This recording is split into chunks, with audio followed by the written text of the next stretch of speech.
ibibigay kong magkano yung fare nyo, ma'am? 182, ma'am. 182. Ibibigay ko sa inyo yung free ride to, ma'am. Bakit? Pag nasagot nyo yung tatanungan, madali lang to, ma'am. Ano? Ilang Pangulo ang kasalukuyan na namumuhay ng bansa natin ngayon? Ngayon? Oo, madali lang po yun. 8? Then, yung Pangulo po ngayon, sige, bigyan ko lang sa inyo. Mas mataas ba ngayon? Di ba yung una 8? Apo, So mas higher pa doon. apo.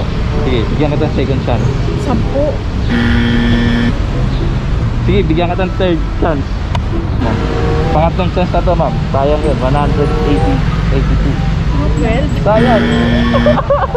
Hindi ko alam talaga. 112, di talaga, di ko talaga alam. Oo, talaga alam. Kasi ako nanonood ng TV, kuya. Ay, sayang.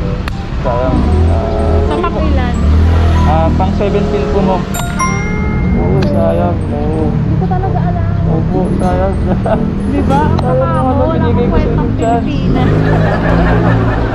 Ito po, sukli po. Sige na. Okay, thank you po, ma'am. Salamat po.